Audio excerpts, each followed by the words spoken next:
अस्सलामुअलैकुम नाज़रीन, मैं मोहम्मद असलम हुसैन सियासत की आलमी ख़बरों में आप सबका इस्तकबाल करता हूँ। पेश है दुनिया भर से आज की कुछ अहम खबरें। सऊदी अरब में इदारे उमूर हरम शरीफीन की जानिब से ज़ायर ख़वातीन के लिए तर्जुमा समेत दीगर सहूलतों की फराहमी का सिलसिला जारी है। सबक न्यूज़ के मुताबिक इदारे उमूर हरम शरीफीन के शोबे नस्वा की जानिब से ज़ायर ख़वातीन के लिए फ़राहम की जा रही तर्जुमे की सहूलत को मज़ीद बेहतर बनाते हुए मस्जिद हरम के मुख्तलिफ़ मकामात पर मुख्तलिफ़ ज़बानों की माहिर ख़वातीन को तैनात किया गया है ताकि वो ज़ायरीन ख़वातीन की बरारास्त रहनुमाई और इन्हें अहम मालूमात फराहम कर सकें। इदारे उमूर हरम की जानिब से ज़ायर ख़वातीन के लिए मखसूस मकामात पर इस अमर का भी खुसूसी एहतमाम किया गया है कि आने वाली ख़वातीन को जुमे के दिन खास कर खुतबा जुम्मा और आम दिनों में मसनून दुआओं का तर्जुमा अपनी ज़बान में सुनने के लिए 500 डिजिटल माइक्रोफोन फराहम किए हैं जो ख़वातीन में तकसीम किए जाते हैं। सऊदी अरब में गुज़श्ता हफ्ते 16,606 गैर कानूनी तारिकीन गिरफ्तार हुए हैं। सऊदी प्रेस एजेंसी के मुताबिक ये गिरफ्तारियां 8 सितंबर से 14 सितंबर 2022 के दरमियान हुए हैं। गैर कानूनी तारिकीन के खिलाफ काम करने वाली मुश्तरका कमेटी ने कहा है कि कुल गिरफ्तार शुदगान में से 9,595 अकामा क़वानीन की खिलाफ वर्जी कर रहे थे। 4,422 गिरफ्तार शुदगान सरहदी क़वानीन की खिलाफ वर्जी के मुर्तकिब थे। सऊदी वली अहद शहजादा मोहम्मद बिन सलमान ने बरतानवी शहजादा विलियम को प्रिंस ऑफ वेल्स के तकर्रुर पर मुबारकबाद का पैगाम भेजा है। सरकारी खबरसां एजेंसी एसपीए के मुताबिक शहजादा मोहम्मद बिन सलमान ने तख्त बरतानिया के जानशीन को मुबारकबाद और नेक ख्वाहिशात का इजहार किया। इनकी अच्छी सेहत के साथ बरतानिया की मजीद तरक्की और खुशहाली की ख्वाहिश का भी इजहार किया। शहजादा विलियम को गुज़श्ता हफ्ते बरतानवी मलिका एलिज़ाबेथ की वफात के बाद प्रिंस ऑफ वेल्स का खिताब दिया गया था। इनके वालिद शहजादा चार्ल्स ने 50 साल से ज्यादा अरसे तक अपने पास रखा था। दुबई, अबू धाबी और दुनिया के दीगर खित्तों में एप्पल स्टोर्स के सामने सैकड़ों लोग कतार में खड़े देखे गए जब अमेरिकी टेक्नोलॉजी कंपनी ने अपनी जदीद तरीन इलेक्ट्रॉनिक मसनूआत की फ़रोख्त शुरू की, जिसमें नया आईफोन 14 और नई एप्पल वॉच भी शामिल थी। अबू धाबी और दुबई में एप्पल स्टोर्स खास तौर पर दुबई मॉल में सारिफिन की जानिब से नए फ़ोन रिजर्व करने और वसूल करने की ज़बरदस्त मांग देखी गई, क्योंकि वो लंबी कतारों में इंतज़ार कर रहे थे, जो कि कोविड-19 की वबा के बाद सबसे बड़ा मजमा देखा गया। इटली के शहर अनकोना के अतराफ में आए सैलाब में मरने वालों की तादाद 10 हो गई। अनकोना के गवर्नर ऑफिस की जानिब से जारी बयान में कहा गया कि इस आफत में जान बहक होने वालों की तादाद 10 हो गई और 3 लापता अफराद की तलाश जारी है।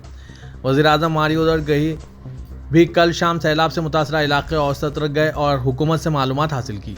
दरअसल अनकोना पब्लिक प्रोसिक्यूटर के दफ्तर ने जान के ज़ाया की वजह से गैर इरादी कत्ल और लापरवाही पर तफ्तीश शुरू कर दी है।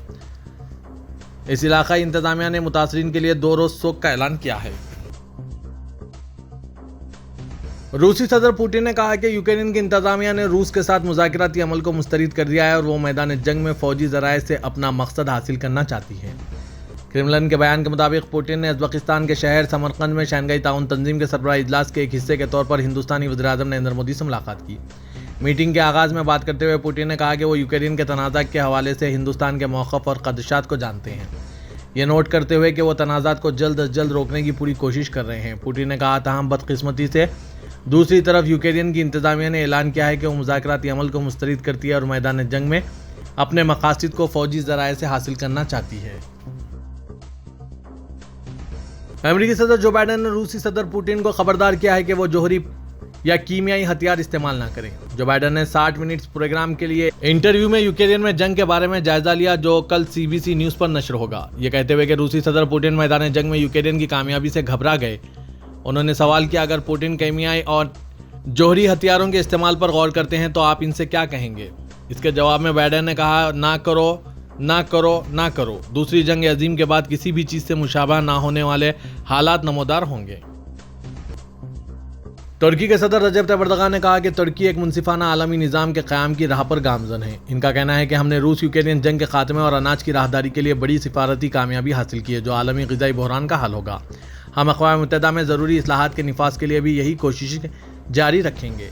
सदर एर्दोगान के दौरे अमेरिका के दायरेकार में ऐवान सदर के शोबे इत्तलात ने अक़वाम मुत्तहिदा की इस्लाह बैनुल-अक़वामी ताउन का एक नया नुक्ते नज़र के उन्वान से एक किताब शाये की है। तुर्क सदर रजब तैयब एर्दोगान अक़वाम मुत्तहिदा की 77वीं जनरल असम्बली में शिरकत और मुख्तलिफ राब्तों के लिए न्यूयॉर्क पहुँच गए हैं। सदर एर्दोगान ने तुर्किश हाउस जाते हुए इनसे मोहब्बत का इजहार करने वाले तुर्क शहरियों को सलाम पेश किया। सदर तुर्किश हाउस में क़याम करेंगे। तुर्क सदर अपने दौरे अमेरिका के एक हिस्से के तौर पर अक़वाम मुत्तहिदा की 77वीं जनरल असम्बली में शिरकत करेंगे और बाज़ सरकारी शख्सियात से मुलाकात सरे अंजाम देंगे। बॉलीवुड के बादशाह शाहरुख खान ने वज़ीर-ए-आज़म नरेंद्र मोदी को इनकी सालगिरह पर मुबारकबाद पेश की और एक खूबसूरत नोट शेयर किया। अदाकार ने वज़ीर-ए-आज़म से काम से एक दिन की छुट्टी लेने की दरख्वास्त की है। पीएम मोदी 17 सितंबर को 72 साल के हो गए हैं। कंगना रनावत, अजय देवगन और अक्षय कुमार समेत कई मशहूर शख्सियात ने इन्हें इस मौके पर मुबारकबाद देने के लिए सोशल मीडिया पर ट्वीट्स किए हैं। शाहरुख ने हफ्ते की सह पर अपने ट्विटर अकाउंट पर वज़ीर-ए-आज़म को इस खास मौके पर मुबारकबाद देने के लिए पोस्ट शेयर किए।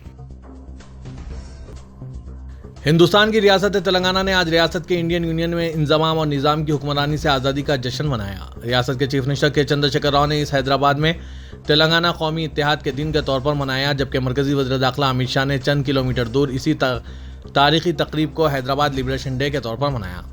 केसीआर ने इसे बीजेपी का तकसीम एजेंडा करार दिया। उन्होंने कहा कि यह दिन 1948 में रियासत हैदराबाद के इंडियन यूनियन में इंज़माम का दिन है।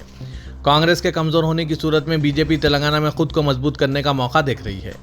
हालिया महीनों में मरकज़ और रियासतों को आमने सामने देखा गया है। ऐसा ही आज देखा गया, जहां तेलंगाना के चीफ मिनिस्टर के चंद्रशेखर राव ने सिकंदराबाद में इनसे 7 किलोमीटर दूर नामपल्ली में तेलंगाना नेशनल इंटीग्रेशन डे के मौके पर अवामी पार्कों में कौमी परचम लहराया। इसके साथ ही मरकजी वज़ीर दाखिला अमित शाह ने भी हैदराबाद लिबरेशन डे के तौर पर कौमी परचम लहराया।